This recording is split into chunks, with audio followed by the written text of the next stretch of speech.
Praise the Lord. Let us continue in the presence of our God. Yes, Lord God, once again, let us pray for this morning as we prepare for the Word of God.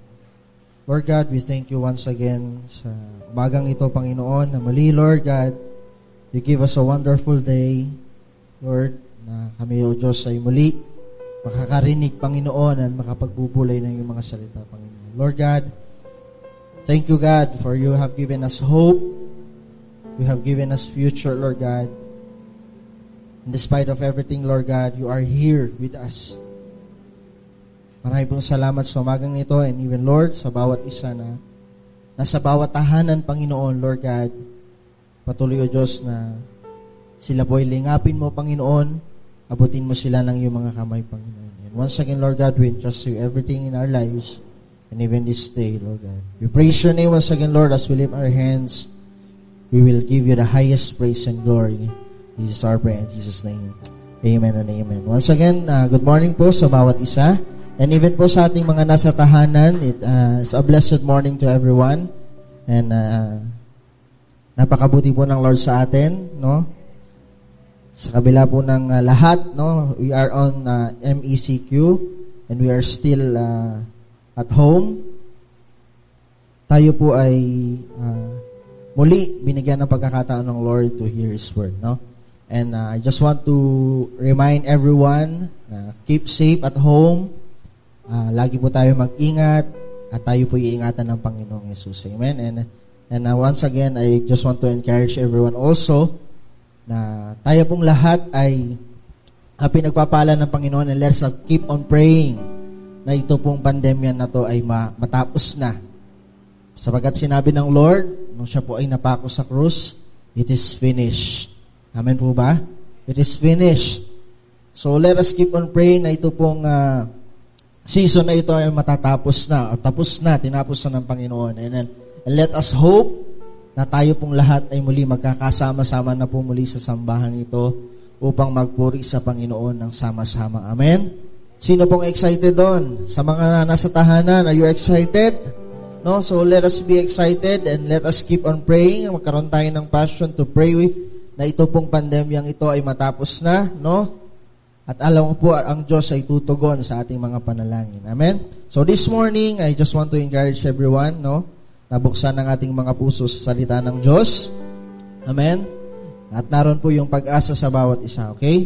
So let us start. What I'm going to share right now, no, is about it's a disciple of our God. Isa po sa disciple ng Lord ang gusto kong i-share na napapanahon sa ating kalagitnaan, no?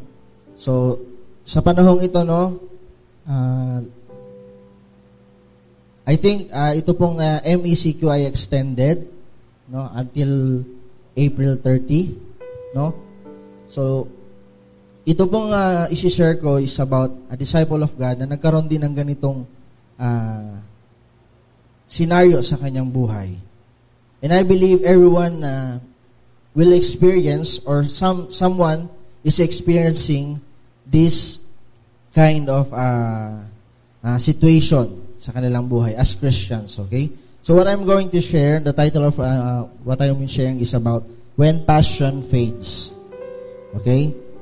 When we say about passion, no? Bigyan ko lang po ng definition yung passion. Pag sinabi nating passion sa secular or sa worldly term, it talks about an activity or an event we want or we love to do. No? Like for example, yung passion for music. Okay? Some people have passion for music. Ako po, isa ako doon. So I love music. I have passion for music. Okay? Some have passion for dancing. Tama po ba? Yun yung passion nila, sumayaw. Kaya kahit anong gawin nila, practice sila ng practice sa sayaw. Okay? At sa secular, marami pang ibang passion. No? Yung iba, may passion sa biking. Sino po dito yung nagbabike? Okay? Sa mga tahan, may passion kayo sa bike. Okay? Yung iba, may passion sa motor. Yung iba, ang passion nila sa kotse. Okay? So, yun yung passion. It's an event or an activity na gustong-gusto mong gawin. Okay? Tapos, another meaning of passion, no? Sabi doon, no? Passion is one of those words that people use often without really understanding the original meaning of the word. When most people refer to passion, they use it to mean strong emotions, reflecting an intense desire or boundless enthusiasm. Okay? Sabi doon, strong emotions reflecting an intense desire. Kumbaga, gusto mo lang isang bagay, pero pag sinabing passion, gusto mong gawin. Okay? So, ito po yung konsepto ng mga tao about passion. Okay? So, sa generation natin ngayon, sa panahon natin ngayon, what do you observe? Ano ba yung mga passion ng mga kabataan ngayon? Ano bang passion sa mundo ngayon? So, kung mapapansin natin, most people do TikToks. Passion nilang mag-TikTok. No? Sino dito nagti-TikTok? I'm not saying masama yun, no? Pero, yun yung passion nila eh. Okay? Marami, ito yung desire nila. May passion silang maglaro ng mga mobile games. No? So, yun yung passion nila hanggang sa nauubos na ngayong oras nila sa mga ganong bagay. Yun yung generation ngayon. Okay? Iba pang passion, no? Most young professionals, they have passion on their careers. Tama po ba? They strive for developing themselves kasi yun yung passion nila. Gusto ko maging successful in my life. Tama ba? Tama po ba? So, yung maging sa mga tahanan natin, meron kayo sa sarili nyo, meron kayong passion na itong gawin natin. No? Sa mga nagji-gym. Bakit sila nagji-gym? No? Meron silang passion sa kanilang health.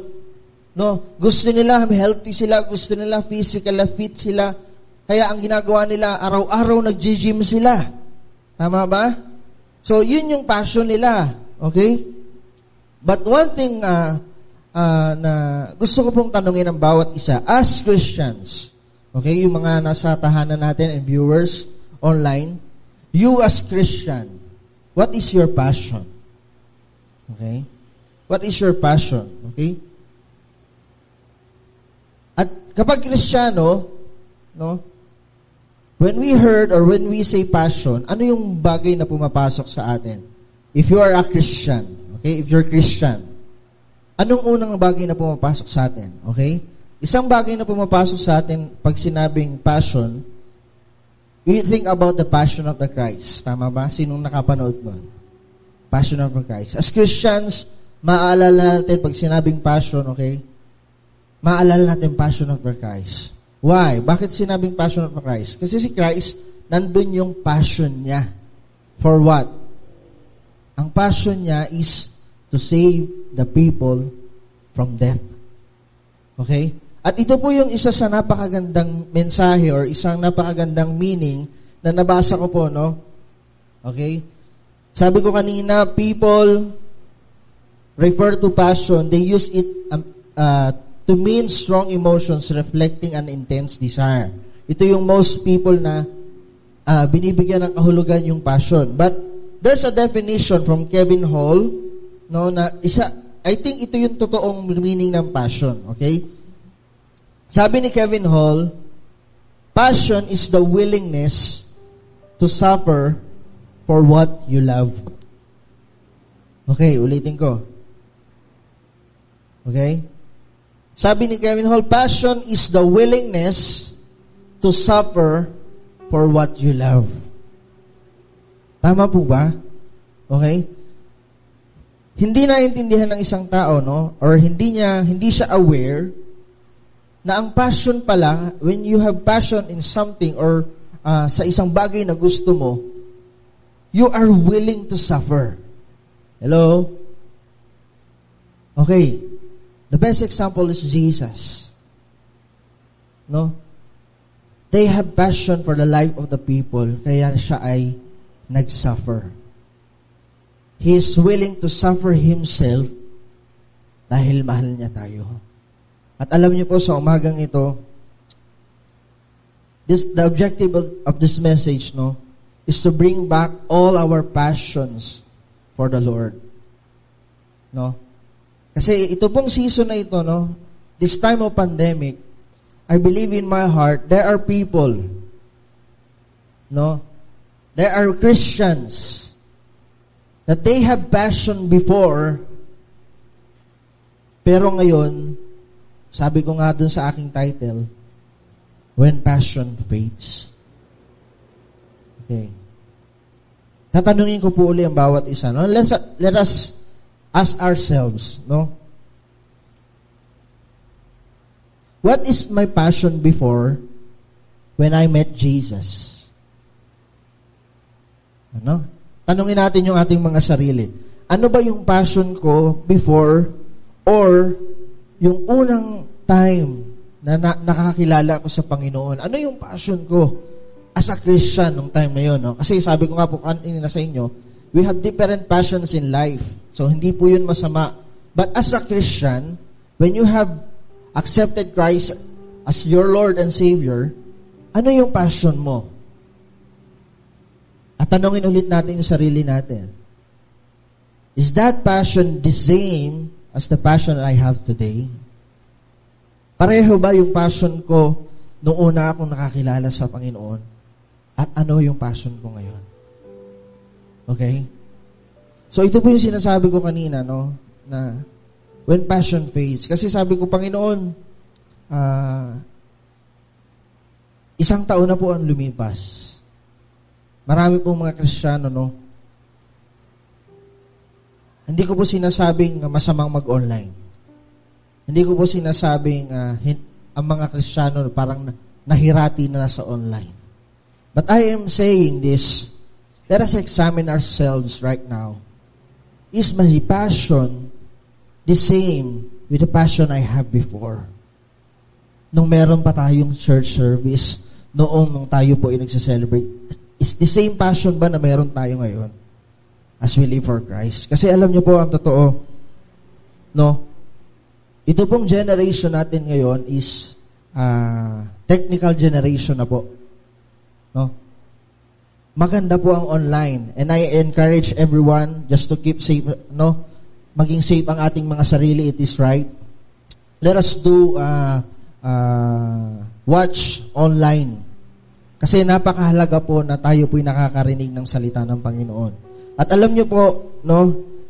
Ito po yung umpisahan nating pag-aralan. There's a disciple of the Lord na siya po ay sobrang passionate, no, sa kanyang Panginoon. No? Sobrang passionate siya. And then, dumating ang pagsubok at ang Panginoong Jesus po ay napako sa krus. At yung passion na yon ay parang nawala. Okay? So, handa na po ba kayo? Handa na ba kayo? Meron po akong 5 bagay, no, bibilisan ko po ito. 5 bagay, there are 5 things I want to share on how can we keep our passion from fading.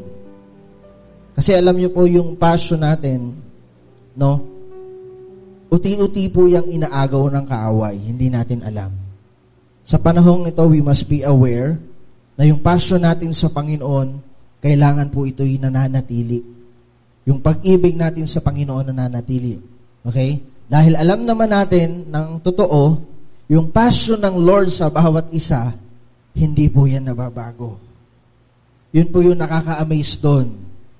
Yung passion, love ng Lord sa atin, yung passionate desire ng Lord sa mga tao, hindi po yan nababago. Kaya kahit anong mangyari sa atin, God keeps on reaching us. Lagi tayo niyang inaabot. There are many ways para abutin ang mga tao, no? At yun po ay ginagawa ng Panginoon through the people, sa kanya pong mga mananampalataya. Amen? So, okay. Let us start. Let us open our Bible sa John chapter 21. Okay, beginning verse 1 hanggang 25 po ito. Okay? So, bibigyan ko lang po kayo ng isang buod nito mamaya. Okay? So, sabi po dito sa verse 1, babasahin ko po sa Tagalog, no? Pagkatapos nito, muling nagpakita si Jesus sa mga alagad sa tabi ng lawa ng Tiberias. Ganito ang nangyari. Okay? So ito pong senaryong ito, no, si Jesus po ay napako na, and after 3 days, siya po ay nabuhay, at ito po yung time na si Jesus ay nagpakita sa kanyang mga disciple. Okay. So, basahin po natin verse 2. Magkakasama sina Simon Pedro, Tomas na tinatawag na Kambal, Nathaniel na taga-Kana sa Galilea, ang mga anak ni Zebedeo at 2 pang alagad. Sinabi sa kanila ni Simon Pedro, mangingisda ako. Sabi, tumugon po yung ilang disciple din, sasama kami, sabi nila. Umalis nga sila at sumakay ng isang bangka, magdamag silang ng isda, subalit wala silang nahuli. Nang mag-umaga na, okay, tingnan nyo po yung senaryo. Tumayo si Jesus sa pangpang, ngunit siya'y hindi nila nakilala. Sinabi niya, mga anak, mayroon ba kayong huli? Wala po, sagot nila. Verse 6, ihulog nyo ang lambat sa gawing kanan ng bangka at makakahuli kayo, sabi ni Jesus. Inihulog nga nila ang lambat at nang hilahin nila ito, ay hindi nila makaya sa dami ng huli. Sinabi kay Pedro ng alagad na minamahal ni Jesus, ang Panginoon iyon. Nang marinig ito ni Simon Pedro, nagsuot siya ng damit dahil nakaubad siya noon at saka lumusong sa tubig. Dumaong sa pangpang ang kasama niyang mga alagad, sakay ng bangka na hila-hila ang lambat na puno ng isda. Hindi sila ganong malayo sa pampang, mga 70 metro lamang. Pagkaahon nila sa pampang, nakakita sila roon ng isdang inihaw sa baga at ilang tinapay. Verse 10, magdala kayo rito ng ilang isdang nahuli nyo, sabi ni Jesus. Kaya't sumampa sa bangka si Simon Pedro at hinila sa pangpang ang lambat na puno ng malalaking isda. 153 ang lahat ng nahuli nila. Hindi nasira ang lambat kahit ganoon karami ang isda. Verse 12, hali kayo at mag-almusal tayo, sabi ni Jesus. Isa man sa mga alagad ay hindi mangahas magtanong sa kanya kung sino siya, sapagkat alam nila na siya ang Panginoon. Verse 13, lumapit si Jesus, kinuha ang tinapay at ibinigay sa kanila, ganoon din ang kanyang ginawa sa isda. Verse 14, ito ang ikatlong pagpapakita ni Jesus sa mga alagad pagkatapos ng kanyang muling pagkabuhay. Pause po muna ako dun sa word na yan. Okay. So ito po yung scenario na sinabi ko, na si Jesus, after niyang mapako sa krus, siya po'y nabuhay at nagpakita siya sa mga disciple. Okay? Ito po yung isang disciple na sinasabi ko kanina, na before siya po ay merong passion, sobra yung passion ng pagmamahal niya sa Panginoon. Okay? Sino po ito? Ito po ay si Simon Pedro. Okay? Si Simon Pedro, na kung makikita po natin sa verses na binasa natin, siya po ay, sabi niya, ako ay mangingisda. Okay? Ibig sabihin, si Simon Pedro, after the death of Christ, siya po ay bumalik sa kanyang pagtatrabaho. No? Ito po yung sinasabi kong meron siyang passion, pero dahil nga dumating yung mga pagsubok at problema na feeling niya na wala na si Jesus, nagkaroon ng tendency na siya po ay bumalik sa kanyang buhay. Kilala po ba natin si Peter? Okay. Si Peter, no? Si Peter, siya yung sobrang, pagdating sa Panginoon, siya yung sobrang, ano ba tawag doon? Yung kanyang puso, laging nag-uumapaw. Okay? Isa pong example, no, hinanap ko yung mga examples na si Peter ay laging nandun yung passion niya. Okay? Sa Matthew 17 verse 4, no, yung transfiguration of Jesus, nung sila po ay umakyat sa bundok, okay? Nandun si Jesus, nung pagbaba niya sa bundok, isinama niya yung 3, si Peter, si John, at saka yung isa pa, nalimutan ko lang, nagniningning yung mukha ni Jesus. At doon sa 3 disciple na yun, sino yung nagsabi, Panginoon, ipagtatayo kayo ng altar, kayong 3. Sino nagsabi? Si Peter. Tama po ba ako? Sabi doon, Peter said to Jesus, Lord, it is good for us to be here. If you wish, I will put up 3 shelters, one for you, one for Moses, and one for Elijah. Si Peter lang yung nakaisip noon kasi sobrang passionate siya sa Lord.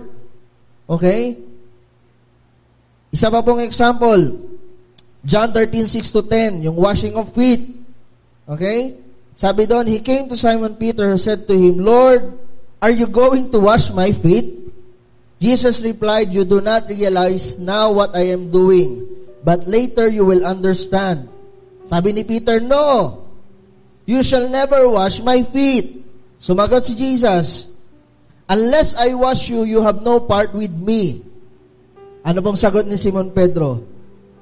Then, Lord, not just my feet, but my hands and my head as well. No? Kita niyo si Pedro? Bukod tayong sa 12 disciple, nung siya po ay hinugasan ng paa ni Jesus, siya yung lagi, Lord, parang lagi siyang, in short, meron siyang laging overreaction. Lord, hindi po ako karapat dapat ugasan ng paa. Pero nung sinabi ni Jesus, unless na gawin ko ito sa'yo, hindi ka magiging parte. Ano sabi ni Peter? Lord, wag lang pa ako, buong katawan ko, hugasan mo. Imagine that? Sobrang passionate siya pagdating sa pagsusur or pagdating sa pag-ibig sa Panginoon. Another example, nung siya po ay yung na-predict ni Jesus yung kanyang pagde-deny. Okay, John 13:37-38. Simon Peter asked him, Lord, where are you going? Jesus replied, where I am going you cannot follow now, but you will follow later. Peter asked, Lord, why I can follow you now? I will lay down my life for you. Yun ang sabi ni Peter. Panginoon, bakit hindi ako pwedeng sumunod? Ibibigay ko ang buhay ko sa iyo. Hello? Once in our life, nasabi na ba natin to sa Panginoon? Lord, I offer my life to you. Panginoon, ibibigay kong lahat na sa iyo. That's the passion, no? Tama ba? Okay? Pero ang sabi doon, Jesus answered, will you really lay down your life for me? Verily, truly, I tell you, before the rooster crows, you will disown me 3 times. Sabi ng Panginoon, bago tumilaok ang manok, 3 beses mo kung ikakaila. At ano pong nangyari? Meron pa pong senaryo, hindi ko na lang po inilista din dito, na dumating na yung mga sundalo, dadakpin na si Jesus, dahil sa sobrang passion ni Peter, no? Nung dadakpin si Jesus, anong ginawa niya? Tinagpas niya yung tenga ng kawal. Imagine ninyo, sa 12 disciple ng Lord, si Peter lang ang nakagawa nun. Meron siyang sobrang passion sa kanyang puso. Tapos tinagpas niya. After nung tinagpas, sabi ng Lord, wag daw. Pinigilan siya ng Lord. Binalik yung tenga. And after that, ano pong nangyari? Uti-uti. Ano po nangyari kasunod nun? Nung si Jesus po ay on the way na sa Kalbaryo, nasan si Peter? Nasan yung passion na Panginoon, ipagtatayo kita ng 3 bato. Isa sa iyo, isa kay Moses, isa kay Elijah. Panginoon, hugasan mo ang buong katawan. Jesus, I will lay down my life for you. Nasaan si Peter nung si Jesus ay nagsasakripisyo? Hello? Uti-uti. 3 beses niyang tinatwa. May nakakita sa kanya. Hindi ba't ikaw yung kasama ni Jesus? Anong sabi niya? Hindi ko siya kilala. Marahil, no, hindi ko po pinipoint out na ito'y darating sa atin. Na hindi ko kilala ang Lord. But there are some Christians and even pastors na pag may dumaang ganito, no, ako po may nabasa na isang article. siya po ay isang simpleng Kristiyano, lumapit yung kanyang pastor sa kanya at sinabing, no, hindi ko nakilala si Jesus. Sabi niya, hindi ko na siya kinikilala. Yung batang yun, shock na shock. Sabi niya, Pastor, bakit? No? Hindi na ipaniliwanag kasi marami daw dumaan sa buhay niya. Yung batang yun, sobrang nadurog ang puso. Sabi niya, siya yung nagpakilala sa akin sa Panginoon. Pero bakit siya nawala ng pag-asa at nawala ang pagkilala sa Panginoon? Ito po yung realidad. No? At ito po minsan dumaan na rin sa buhay ko. No, nung mga panahon matagal na panahon na parang gusto ko na lang, no, ako po ay nasa ministry na sabi ko sa sarili ko, parang gusto kong magpahinga. Gusto ko na lang nakaupo ako at nakikinig ng salita ng Diyos. No. So this time, no, let us visit once again that passion in our hearts.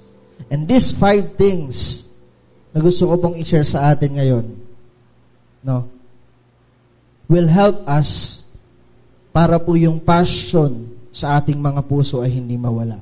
Okay. Pabalikan ko po si Peter.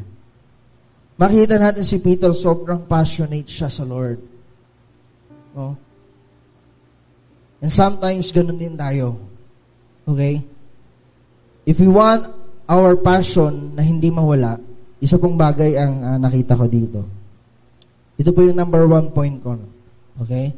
Number 1 that we should do, no, is to have a balanced lifestyle. Sabihin nga natin, balanced lifestyle. May nakita po akong isang quote. Okay, paki-flash nga po ng quote dyan. Ni Edna Ferber. Okay? Kung sa Tagalog nga no, sabi po ng isang quotation from Edna Ferber, perhaps too much of everything is a bad as too little. Okay? Perhaps too much of everything is as bad as too little. Lahat ng sobra, masama, tulad ng lahat ng kulang. Yun lang pong ibig sabihin nun. Okay? Dito po sa buhay ni Peter, no? Ito po yung isa lamang sa aking opinion. I think dito po sa buhay ni Peter, nung kasama niya ang Panginoong Jesus, one of his character is, nagkaroon siya ng too much. No? Na-overan siya ng spirituality. Gusto ko pong maunawaan natin na hindi yung pagiging, yung pagbudalo sa church, yung pag-pray, or lahat na lang ng gagawin natin sa Lord. Hindi ko po yun minamasama. Ang gusto ko pong maunawaan natin, that sometimes, yung pagiging overreacted natin sa mga bagay-bagay, no? Sometimes it may lead us to a false religion or yung false pagkilala sa Panginoon. Nagiging reliyoso na tayo, pero ang sinabi ng Panginoon, no? Merong sinabi sa James, yung ng pagiging relihiyoso, ngunit hindi mo naman pinipigilan ng yung dila, baliwala ang pagiging relihiyoso mo. At sinabi rin sa James, na ang pagiging relihiyoso daw ay ito yung pagmamalasakit sa mga balo, no? At pagbisita ka sa nila at sa pagtulong. Okay? So, what I am saying, no? Naalala ko yung sinabi ni Bishop before, yung kwento niya, no? Na nagpapagupit. No, wow, ang ganda ng gupit mo, gawa ni Lord yan. Gawa ng Lord yan. Okay? Ay, ang sarap mong magluto. Ay, gawa ng Lord yan. Nakukuha niyo po yung ibig ko sabihin. Pag sinabing balanced life, no? Balanse ang pagkilala mo sa Panginoon, balanse ka rin sa world. Hello? Meron din po akong isang naalala na isang kapatid ko sa Panginoon, no? Nasabi niya sa akin noon, Brad, hindi ako nanonood ng TV. Bakit naman? Sabi ko ganun. Kasi nababawasan ang aking anointing. Hello?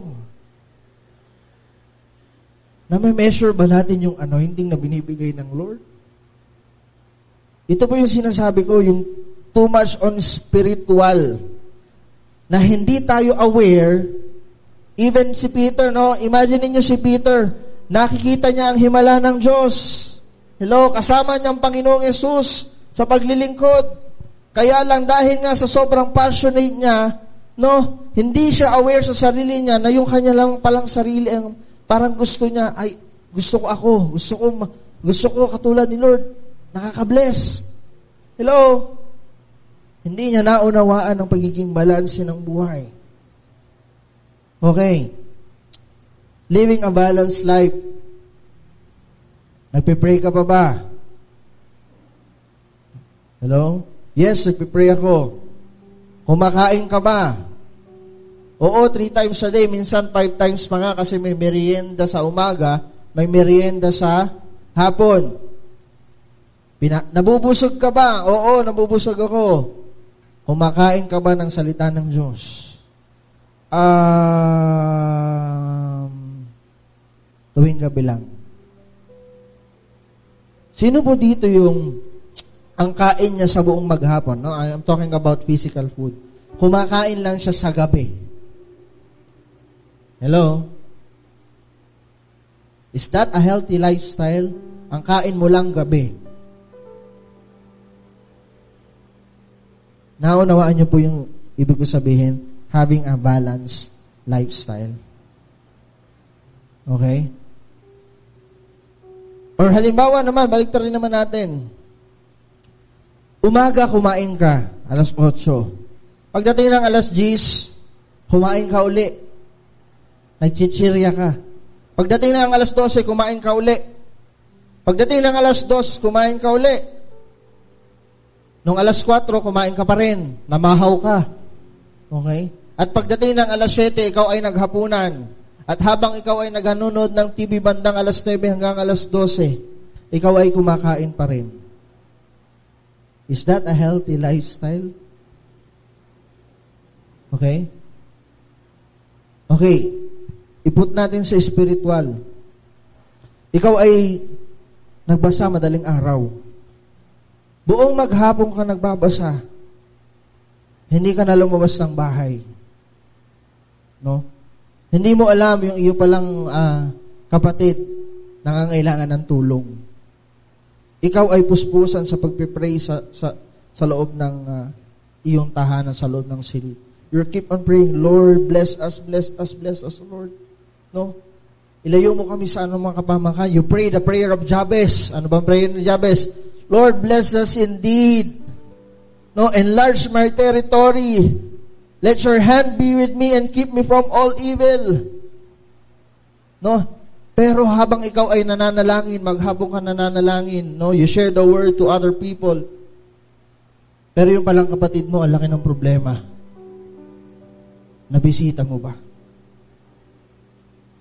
Hello? Do you think that's a healthy lifestyle in our spirit?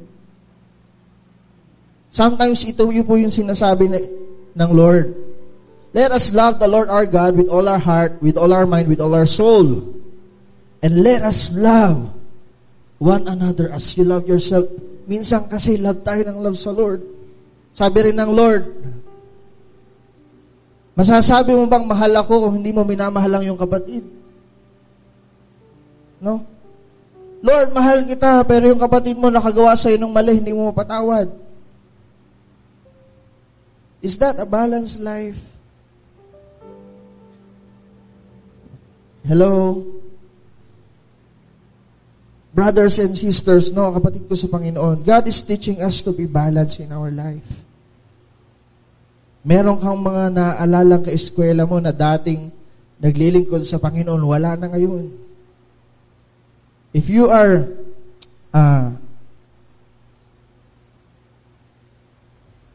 balance, no? If you have a balanced life, you keep on asking God, Lord, katulad ng, ano po ba yung healthy lifestyle? Okay? Naalala ko tuloy si Bishop. No? Having a healthy lifestyle. Bishop, anong kinakain niya sa umaga? Ano ba? Anong kinakain sa umaga? Anong kinakain ni Bishop sa umaga? No? Brown rice. No? Brown rice, gulay sa umaga. Kasi kailangan natin yan. Yung mga go and grow foods. Okay? Pagdating ng tanghali, siguro rice lang na konti. And then, kailangan mo ng protein, white meat, chicken. Okay? Ito po ay alam ng mga nagtaong mga nag-gym or yung health conscious. Okay? Half rice lang and then may vegetable pa rin and then may white meat. Okay? Pagdating ng hapon, no, si Bishop kumakain na lang ng 3 pandesal na may cheese. Tapos ano pa po? Low-fat milk. That's a healthy lifestyle. No? Walang mga bisyo, walang kahit ano. That's a healthy lifestyle. In our Christian life, no? Ganun din dapat. Balanse tayo sa ating buhay. You have your daily prayer time. You spend your time worshiping God. No? Hindi ko po sinasabing masamang magmukmok sa kwarto at mag-worship maghapon. No, hindi po yun ang sinasabi ko. No? What I'm saying, you have time for the Lord. You have time for the Word. You have time in your spirit. You must also have time in your brethren, in your family. No? Yun po yung balance. Okay. Si Pablo po, no? Kung maalala natin si Pablo, I think si Pablo po, siya po ay isang negosyante. Tama ba? Negosyante siya as well. Siya po ay isang apostle. He share God's word, pero sabi niya, no, hindi ko lang maalala kung anong verse yun, ayokong maging pabigat sa inyo. No? Si Pablo, meron siyang balancing buhay. Ito naman yung mali. So much naman sa mundo. Lord, nagbabasa naman ako ng word. Manonood lang ako ng telenovela, Korean novela. Lord, ako naman po ay nagpe-pray, nagbabasa ng word, pero palaro po muna ng mobile games. Laro muna ako nito, Lord. Maintindihan mo naman ako, Lord. Lord, bibili ako ng rep, bibili ako ng TV, Lord. Blessing mo, Lord. Ito'y blessing mo na dapat kong enjoy. Thank you, Lord. Pero yung tithes mo, hindi mo na ibibigay lagi. Okay? We should check ourselves. Kung gaano ka kahaba kumain, kung gaano kahaba ang panonood mo ng TV, ganun din dapat kahaba ang time mo sa Lord. If you spend 3 hours in prayer, you must also spend 3 hours in your family, in your brothers, in your sisters. Having a balanced life. Naunawaan niyo po yung sinasabi ko. Hindi ko po sinasabing masamang mag-dwell sa Lord, masamang mag-soak sa Lord. Hindi po yun ang sinasabi ko. Kaya kung makikita natin yung sinasabi ko po, even si Peter, kita niyo yung passion niya sa Panginoon. Lord, pero dumating yung time dahil sa sobrang passion niya, ito po yung pangalawa na nangyari kay Peter. Nung nagkaroon ng failure, dahil sa sobrang passion niya sa Lord, ito po yung pangalawang point. Get rid of guilt and anxiety. Get rid of guilt. Ito yung nangyari kay Pedro. Sobrang passion niya sa Lord. Sabi niya, I'm willing to die for you, Lord. Pero nung 3 beses niyang ipinagkaluno or 3 beses niyang idinanay, hindi pala pinagkaluno, 3 beses niyang dininay si Jesus, anong nangyari? Nagkaroon ng guilty feeling. No? Na Lord, ito yung sinabi ko. Ibibigay ko yung buhay ko, pero idininay kita. Lord, ba't ganun? May guilty feeling. Hello?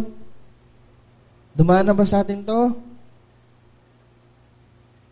I think maraming Christians ganito, mayroong guilty feeling. Lord, naaalala ko, nung una ako nakakilala sa'yo, ito yung mga sinabi ko, pero Lord, ang hirap bumalik, nakakahiya. Is that the reality sa mga Kristiyano? May mga guilty feelings. Kaya anong nangyayari? Nagkakaroon ng fading. Okay? Even si David, kung makikita po natin, sabi po ng Psalm 38, 4-6, my guilt has overwhelmed me like a burden too heavy to bear. My wounds fester and are loathsome because of my sinful folly. I am bowed down and brought very low. All day long I go about mourning. Sobrang guilty niya nung siya po yung nagkaroon ng kasalanan. Okay? Sobrang baba, hindi niya maintindihan. Buong araw na siyang umiiyak. Okay? Get rid of the guilty feeling. How can you get rid of the guilty feelings? No? Paano ba yun? Okay? 1 John 1:9, lagi nating kino-quote. Ito pang word ng Lord, sabi doon, hindi kailanman nababago, hindi kailanman magagasgas. The grace of the Lord is always sufficient for us. Even sa mga viewers, no? Sabi po, if we confess our sins, He is faithful and just to forgive our sins and to cleanse us from all unrighteousness. Paano ba natin maalis yung guilty feelings? Ito po, confess your sins to the Lord. At sabi ng word, He is faithful to forgive. Alam niyo po ba, no? Sabi din ng John, 1 John 4:19, we love because God first loved us. Una po tayong minahal ng Panginoon. Kaya, ito, imagine niyo, no? Sino pong gumawa ng paraan or nakaisip ng paraan para siya'y makapunta ng langit? Hello? Okay? Tayo po ang makasalanan. No? Tayo po dapat yung iisip ng paraan para yung kasalanan natin ay mawala. Pero alam nyo, dahil sa pagmamahal ng Diyos, si Jesus ay sinend. The God the Father, siya pa rin yung gumawa ng paraan para ikaw ay maligtas at mawala ng kasalanan. Tama po ba? Naunawaan niyo po ako? Yung sobrang passion, love ng Lord sa atin, yun yung nagdala sa atin. No, binigyan tayo ng regalo na magpapalaya sa atin sa ating mga kasalanan. And also, that guilty feelings in our heart. Okay? Puntahan po natin yung ating verse sa John 21. Verse 15. Ito po yung napakagandang senaryo. Pagkakain nila, tinanong ni Jesus si Simon Pedro, Simon, anak ni Juan, iniibig mo ba ako ng higit sa mga ito? Opo, Panginoon, alam niyong mahal ko kayo. Tugon niya. Sinabi sa kanya ni Jesus, kung gayon, pakainin mo ang aking tupa. Muli siyang tinanong ni Jesus, Simon, anak ni Juan, iniibig mo ba ako? Sumagot si Pedro, opo, Panginoon, alam niyong mahal ko kayo. Sabi ni Jesus, alagaan mo ang aking tupa. Pangatlong ulit, tinanong siya ni Jesus, Simon, anak ni Juan, mabahal mo ba ako? Nalungkot si Pedro sapagkat 3 beses siyang tinanong na mahal mo ba ako? Panginoon, alam niyo po ang lahat ng bagay, alam niyong mahal ko kayo. Sinabi sa kanya ni Jesus, pakainin mo ang aking mga tupa. Pakatandaan mo, pause muna uli ako. 3 beses na tinanong ni Jesus si Peter kung mahal nga ba ni Peter si Jesus. Ito po ay, ayon po sa pag-aaral, Ito po yung reaffirmation nung pag-deny ni Peter kay Jesus. Kung 3 beses na i-deny ni Peter si Jesus, 3 beses din gumawa ng paraan ang Lord para ibalik yung passion ni Peter.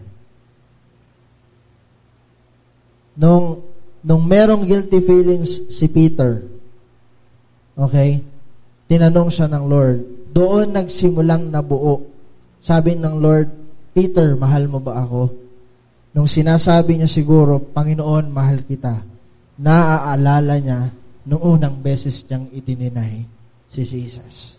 Pangalawang beses, sabi ng Panginoon, sige, pakainin mo ang aking tupa. Tinanong uli, Peter, mahal mo ba ako? Sumagot uli si Peter, Lord, mahal kita. Sa pangalawang beses, siguro, naaalala ni Peter yung pangalawang beses niyang idininay si Jesus. At sa pangatlong pagkakataon, sinabi ni Jesus, Peter, do you love me? Okay? At sa loob-loob ni Peter, ang kulit mo, Lord, mahal nga kita eh. Siguro naulala din niya yung pangatlong sinabi niya doon sa nakakita sa kanya. Ang kulit mo naman, hindi ko nga kilala. Hello? Sinong gumawa ng paraan para si Peter ay makabalik? Si Jesus pa rin. Kaya, yung ating mga guilty feelings, lagi nating tatandaan, Jesus has a way to reach you. Kahit pa sabihin mo, Lord, hindi ako karapat-dapat, sasabihin ng Lord sa'yo, no? Ito po'y lagi kong na sa sarili ko. Alam ko na, anak, hindi ka karapat-dapat. Alam ko na yun, magsasabi, alam ko na. Narito ako, namatay ako, para sa'yo. So yung mga guilty feelings natin, sa mga viewers online, if you have that guilty feelings, the Lord nakakahiya. Ang hirap mo natin sa'yo, no. God is teaching you right now. Mahal ka ng Panginoon. Get rid of that guilty feeling. Okay? Pangatlo po,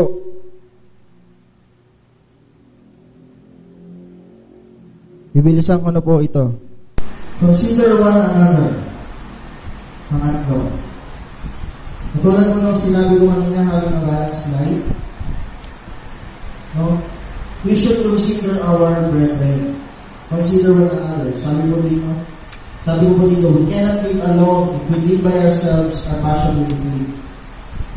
No? Hindi natin kaya mag-isa, wala lang po kayo. Sabi rin sa isang quote, no man is an island. Kailangan natin ng bawat isa.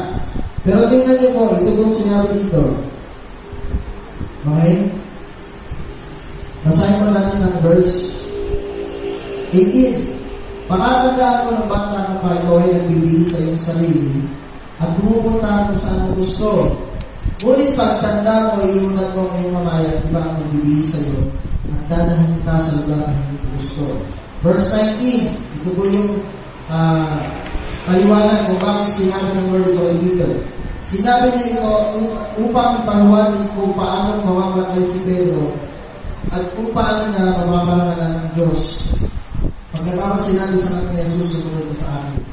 Sinabi niya ito kay Peter, pero hindi yun masyadong naiintindihan ni Peter. Okay? Hindi niya naunawaan, pero ang pagkakasabi dito, sinabi ito upang ihiwatig kung paano mamamatay si Pedro. Okay? Verse 20, linunon si Pedro sa namitan ng kasunod niya ang mga alagad na minamahal ni Jesus.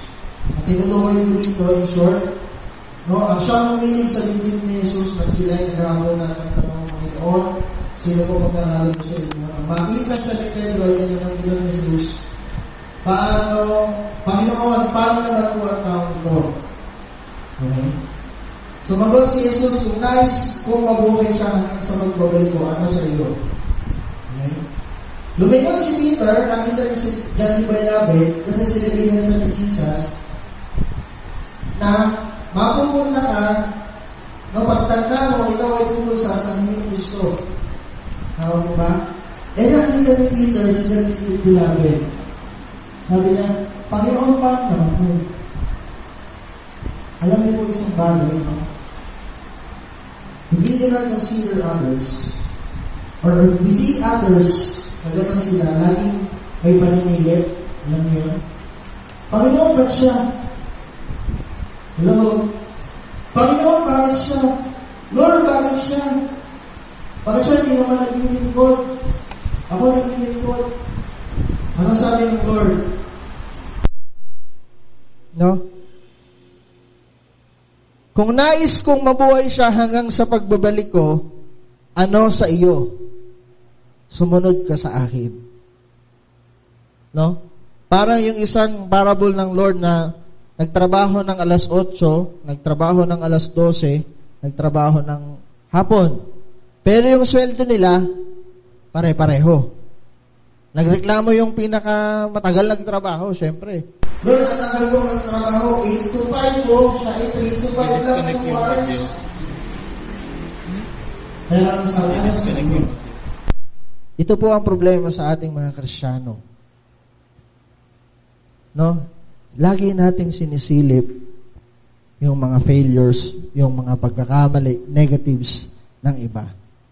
Pero dapat ito po yung maganda na gusto ko pong makita natin.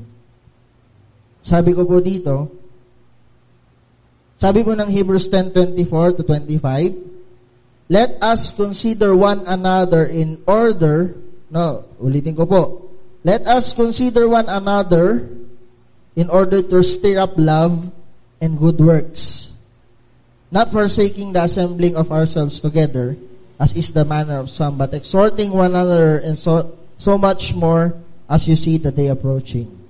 Meron po ko nilagay dito. Consider others' weaknesses as your strength. Okay? Yung kahinaan nila, kalakasan mo. Isipin mo yon. Bakit? Yung kahinaan niya minsan kasi nakikita mo, ikaw ay nanggigigil sa galit. Ay, ang tao yan talaga namang. No? Pero kung titingnan mo sa sarili mo, ay, itong taong ito talaga, ang aking pananampalataya sa Lord, ay laging sinusubok. Hello?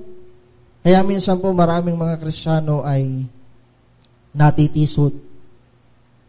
Kasi yun lang yung nakikita nila. Okay? Consider one another. Di ba po sinabi sa Efeso, lahat tayo may iba't ibang kaloob. Okay? Merong kamay, merong mata, merong paa. Okay? Yung ating mga kamay, nagreklamo ba napikloy ang mata mo? Okay? Kung ang daliri mo ay putol, nakapagreklamo ba si mata, ay putol yung kamay ko? Marami pong pagkakaiba ang bawat isa. No? We have different characters at yun po dinidevelop ng Lord. At bakit din po inaalaw ng Lord yun? Ito po inaalaw ng Lord na makita natin para ma-accept natin ang bawat isa. At ang sabi doon, considering one another. Kasi darating po ang panahon, no, na ikaw na mag-isa. Yung tinitingnan mong bakit siya yung magpapalakas sa'yo sa mga susunod na panahon. Okay? Kaya po ang Lord laging sinasabi, magpalakasan kayo. Diba? Sabi din, iron sharpens iron. Lord, siya po ay kahoy. Paano mong nasabing kahoy? Alam mo ba na kahoy siya? Lord, siya po ay glass. Ako po ay iron. Paano mo nasabing iron ka? Baka nga glass ka pa. Pag hindi nga, ay Tupperware ka pa. No? Ay Lord, hindi siya iron. Ako po'y iron. Hindi pala. Ikaw pala ay plastic. Paano makapapatalas ang plastic sa isang iron? Masisira ang plastic, masisira ang iron. We have differences. No one can say na siya ay ganito, siya ay ganito. Ang Diyos po ang nakakaalam ng puso ng bawat isa. We need one another. Kung siya ay kalbo, i-accept mo siya ay kalbo. Kung mahaba, sabi nga nung kanta, anong paki mo? Sa long hair ko. Inggit ka lang. Kasi ikaw, kalbo. Diba? Kung long hair siya, long hair ka. Gusto mo pa-long hair ka din. But we should accept and consider one another. Consider others' weaknesses, kasi lahat tayo may mga kahinaan. No? Consider others' strength. Kasi minsan, ikaw ay kahinaan din ng iba. Hindi mo alam. Hello? Let us consider one another, to stir up love. Hello? Para yung passion natin sa paglilingkod, hindi po mawala. Kasi alam nyo po, kapag yun ang hindi tinignan natin, maniwala kayo sa akin, yung inyong passion sa Panginoon, unti-unti. Unti-unti. Okay, number 4.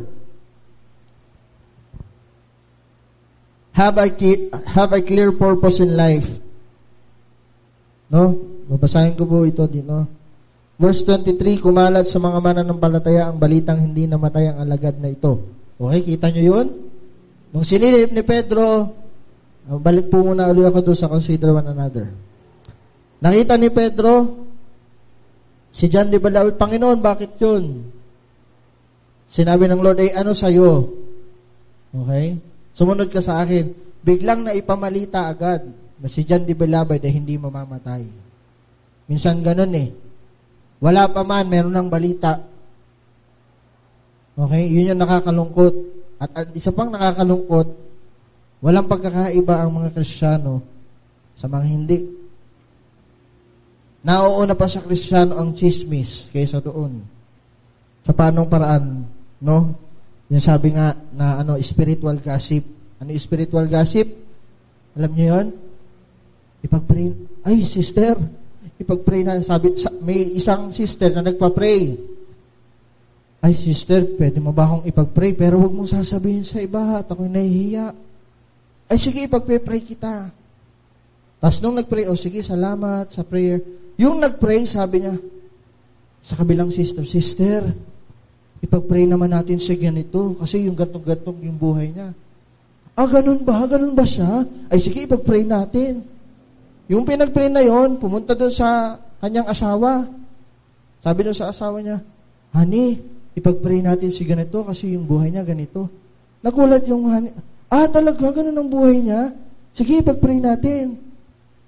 Hanggang sa buong kongregasyon, alam na, nagkita sa church, alam mo kapatid, pinag-pray kita. Nagulat ngayon yung babae. Bakit mo ko pinag-pray? Kasi ganito yung buhay mo, nakakalungkot. Nagulat ngayon yung babae. Hanggang sasabi niya sa sarili niya, hindi na ako magpapapray. Naunawaan niyo? Kung may nagpapray sa inyo at sinabing secret lang. Kayo lang muna. Pag sinabi niyang, answered prayer, ako magpapatotoo, ihayaan mong siya ang magpatotoo, hindi ikaw. Hello? So, yung spiritual gossip, iwasan natin yan. Let us consider one another to stir up love. To stir up, ma-develop yung love. Okay, hindi yung hate. Okay. Number 4, have a clear purpose in life. Sabi ko po dito, purpose fuels passion. If we have a clear purpose in our lives, we will live passionately. Remember again what God called you out before. Ano ba yung pagkakatawag sa atin ng Diyos? If He called you to serve, then serve. If God called you to give, then give generously. Romans 12 verse 8, ayun po yung sinasabi. Alalahanin natin yung purpose natin sa buhay kung bakit tayo tinawag ng Panginoon. No? I-visit natin muli yung time na tayo nakakalala sa Lord at sinabi ng Lord sa iyo, anak, ganito ang gawin mo. No? May purpose. Kasi alam niyo po, ang taong walang purpose, walang halatoy-latoy ang buhay. No? Mabuti pa yung Nescafe. Para saan ka bumabangon? Di ba sabi doon? Tanong noon. Para saan ka bumabangon? Kung wala kang purpose sa buhay, babangon ka lang for the sake na ikaw ay dapat magising. If you have purpose in your family, no? Gusto mong ibangon ang family mo sa kahirapan, siyempre, ikaw ay magsisikap. No? Kaya nga sabi, kung may purpose ang isang tao, pinupuel niya or binabaga niya yung passion ng isang tao. Okay? Paano sa Panginoon? May purpose ba tayo? Ano bang purpose natin sa Panginoon? Okay? Naalala ba natin kung paano tayo tinawag ng Lord? Naalala ko po yung pagtatayo ng templo, no? Di ba sabi ni David, Lord, ipagtatayo ka ng templo. Pero sabi niya, hindi ikaw magtatayo ng templo. Sino nagtayo? Yung kanyang anak. Yun yung pagkatawag ng anak. At yung purpose niya, nagkaroon siya ng passion and God gave him wisdom at naitayo ang templo ng Panginoon. Ganon din po tayo. May iba't ibang pagkatawag ang Panginoon, may iba't ibang purpose ang Lord. And even yung mga nangyayari sa ating buhay, naniniwala po ba kayo na lahat yun ay may purpose? Yung mga negative experiences or situations sa ating mga buhay, lahat yon may purpose. Hello? Para saan? No, para magkaroon tayo ng passion sa Lord and passion for all the people. Naunawaan niyo po? One supporting verse po na nakita ko, Isaiah 49 verse 4. Then I said, I have labored in vain, I have spent my strength for nothing and in vain, yet surely my just reward is with the Lord and my work with God. Okay? So, let us live purposefully. Dapat yung gagawin natin, no, laging may patutunguhan. Okay? Alamin natin kung ano yung purpose natin sa ating mga buhay. Okay? Balikan po natin. Ano yung number 1? Have a balanced life. Pangalawa, get rid of the guilty feelings or anxiety. Pangatlo, consider one another. And pangapat, have a clear purpose in life. And number 5, okay? Nourish your spirit. Katulad po nung sinabi ko kanina, yung isang balanseng buhay must be physical, also being spiritual. Kung mataba tayo physically or healthy tayo physically, we must be healthy spiritually. Okay? If you spend time in the world or in this world 5 hours, ikaw ay nag-gym, ikaw ay nag-enjoy ng buhay, no? Ikaw ay namamasyal, you enjoy your life. You must also have 5 hours in reading the Bible, enjoying the presence of the Lord through worship. Okay? Kailangan ganun. No? Katulad po ng isang atleta. Okay? Ang isang atleta, siya po ay may oras. Si Manny Pacquiao, no? Ang training niya po, hindi lang basta-basta. Meron siyang, ano bang tawag doon? Itinerary ng training niya. 100 push-up, 100 sit-up, no? Ganun ang isang atleta. Sa ating spiritual, as we nourish our spirit, ganun din dapat. Okay?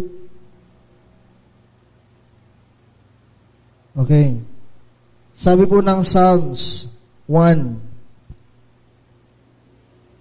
Puntahan nga po natin itong Psalms 1. Beginning verse 1.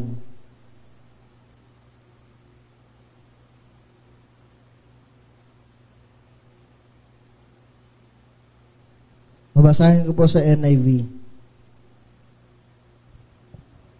Verse 3 po muna, no? Verse 2, sorry.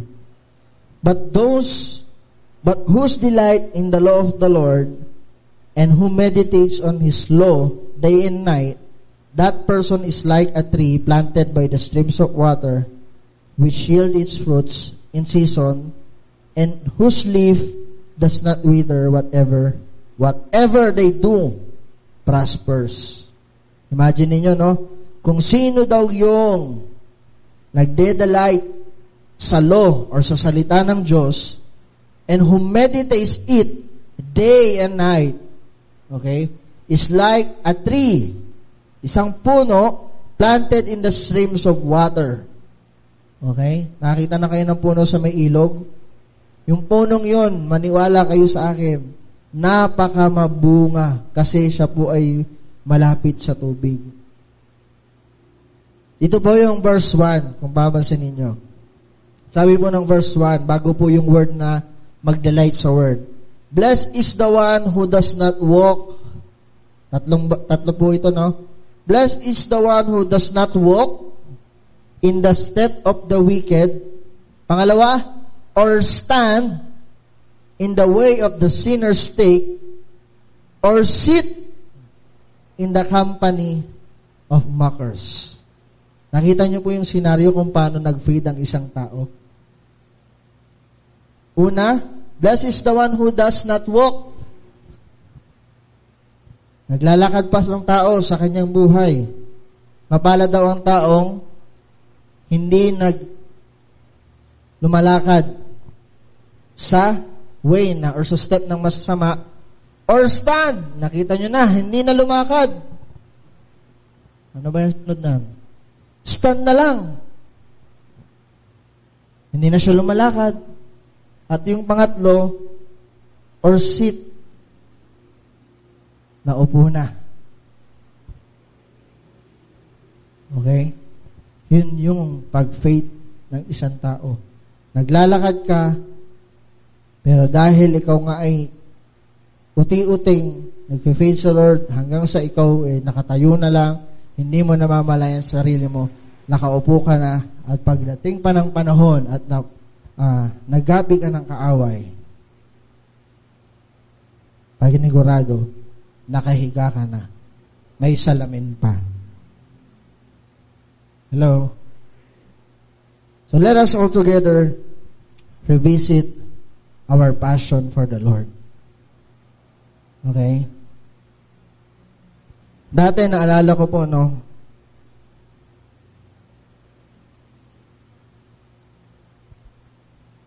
Naalala ko nung time, nung nasa ibang church pa po tayo.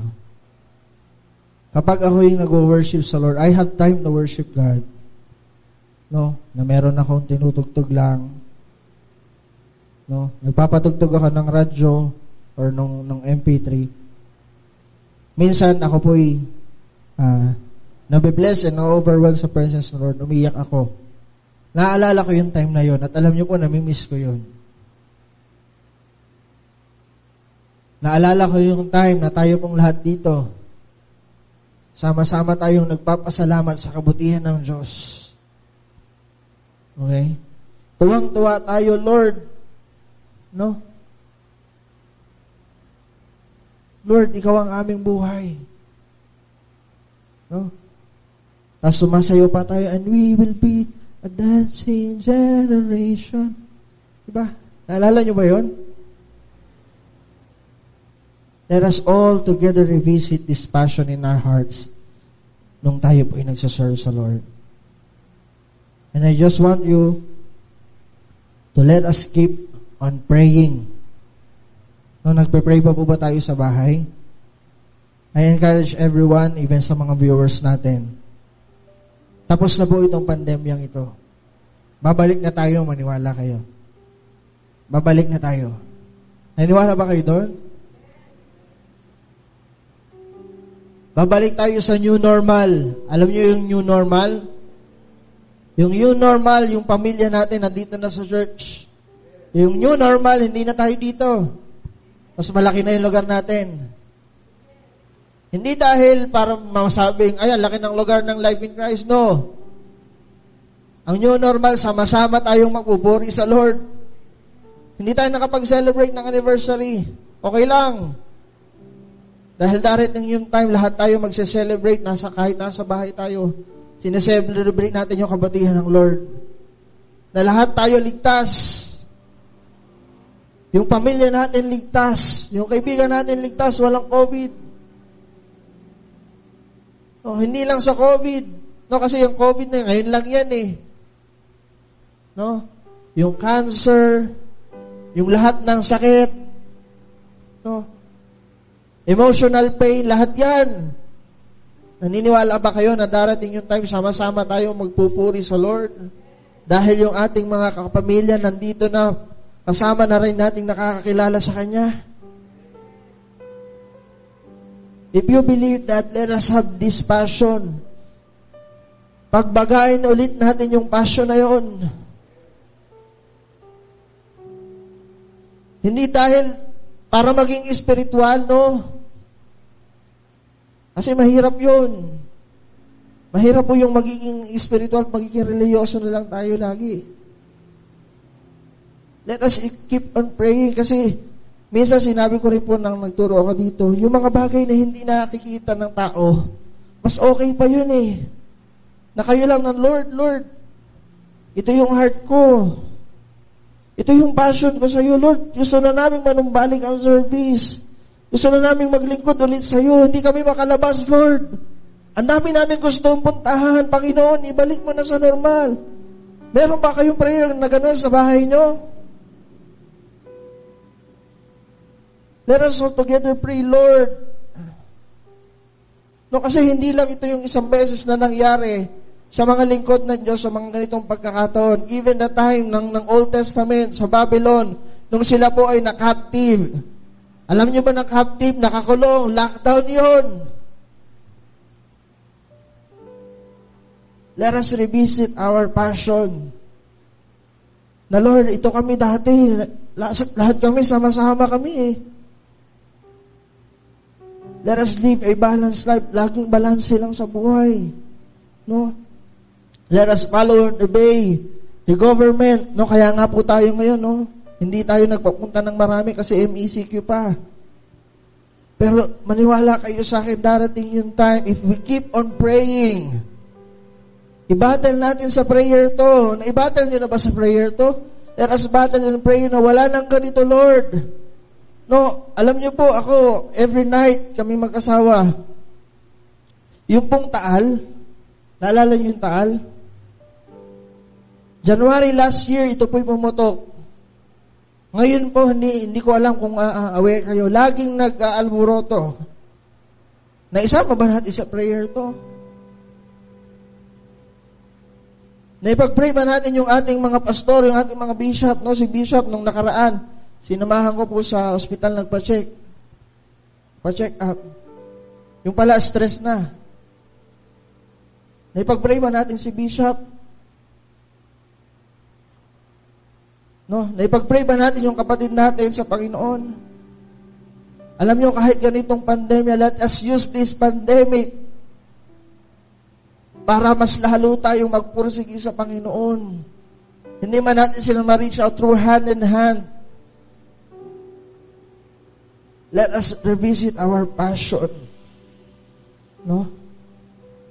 Lahat tayo, let us visit our passion. Lord, ito yung passion namin noon. Sabi namin, Lord, nung kami nakakilala sa iyo, Lord, maglilingkod kami habang kami nabubuhay. Huwag nating hayaan ang pandemyang ito ay makasira or mag-fade yung ating mga passion sa Panginoon. No? Even sa mga viewers, no, I want to encourage you, keep on praying. Keep your spiritually fit. No, nourish your spirit. Alakasin natin ang ating mga spirito. If you listen to music, secular music, it's okay. But you must also listen to worship. No, kasi minsan, yung mga kabataan ngayon, ang dami ng pinakikinggan, TikTok, BTS, no? Yun na lang ang pinapakinggan. Mas marami pang alam na secular song kaysa sa mga worship songs.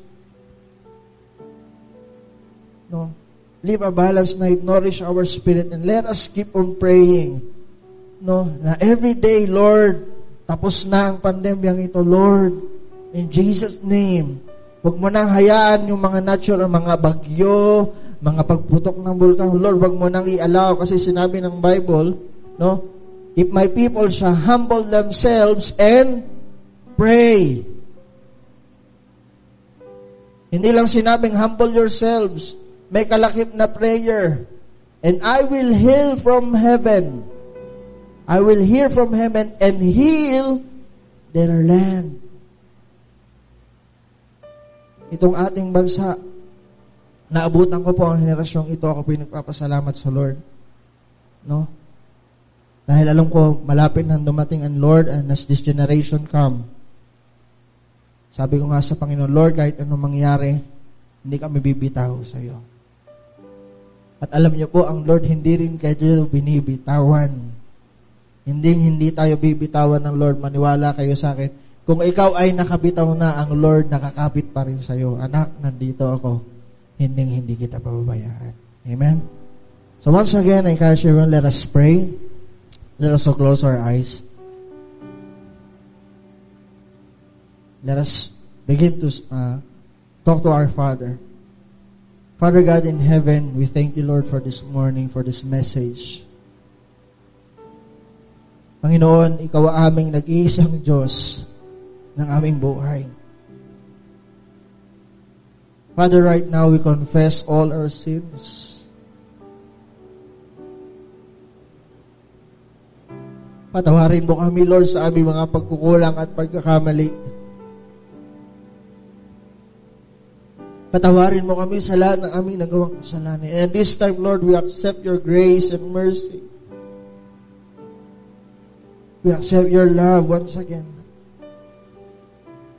At sa mga oras na ito, Panginoon, Lord God, we want to see our purpose, Lord God. Ipakita mo, Lord, ang purpose ng aming mga buhay, kung bakit kami nabuhay sa lugar na ito. Kung bakit kami, Panginoon, nasa ministeryong ito, Panginoon. Once again, Lord, show us, Lord, kung ano yung mga bagay, Lord, na pinapagawa mo sa amin, Lord God. And Lord, turuan mo po kami, Panginoon, na mamuhay ng katulad mo, O Lord. Na hindi judgmental, Panginoon. Na mayroon, Lord, isang pusong mapagpatawad.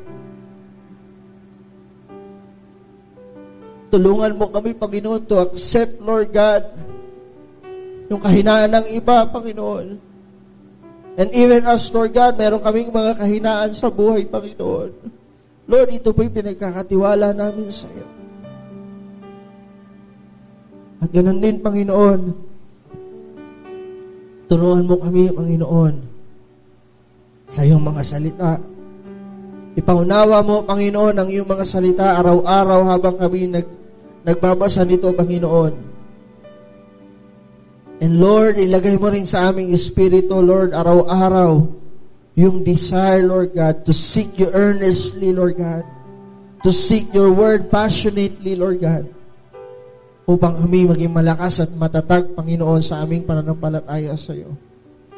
And even right now, sa kanya-kanya mga tahanan, Panginoon, Lord God, I believe, Lord God, you are an omnipresent God, O God. Sa umagang ito, Panginoon, touch everyone's heart. Bisitahin mo ang puso, Panginoon, ng bawat isa. And we remember that day nang kami po'y nakakilala sa iyo, Lord God.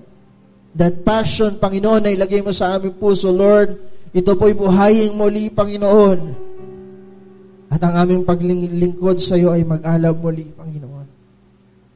Lord, salamat po sa umagang ito. Salamat sa iyo mga salita na nagbibigay ng kalakasan sa bawat isa. We need you, God, and we need everyone, Lord God. Teach our hearts, Lord God, to be humble, Lord God. Teach our hearts, O Lord God, to love one another, O God, katulad ng pag-ibig na inaalay mo, Panginoon. Maraming pong salamat, Lord, sa iyong mga salita. Muli, Ikaw ang aming Diyos, Ikaw ang aming Panginoon, and even right now, we believe, Lord, ang pandemyang ito, Lord God, ay tinapos mo na. It is finished, Lord God. It is finished, Lord, in Jesus' name. At kami po ay manunumbalik sa pagsamba at pagpupuri sa iyo, Lord God. We believe, Lord God, na ito'y malapit na, Lord. We declare it, O God, in the name of Jesus. In the name of Jesus. And once again, Lord God, by your grace, Lord God, Lord, kami po'y lumalapit, lumuluhod sa iyo, Panginoon, ang aming puso. Pag mong hayaan, Panginoon, ang iyong mga nilikha ay mapahamak sa pamamagitan ng mga kalamidad, Panginoon. Lord, lahat ng ito hinihiling namin sa iyong dakilang pangalan, O God, sapagkat sinabi mo, Panginoon, whatever we ask in your name, Lord God, it shall be done, O Lord God, in Jesus' name, Lord God, and in your name, Father God. Lord God, wag mong hayaan ang mga bulkan, Lord God, ang mga bagyo, O Diyos, Lord God, even every natural calamities, Lord, in Jesus' name, na mag-occur pa, Panginoon, sa aming bansa, and even in other places, Lord God, in the name of Jesus, Lord God. Ikaw po, Panginoon, ang aming pinagkakatiwalaan, Lord God. Let your will be done, O God, not our will. In the name of Jesus, O God. Salamat po, Panginoon.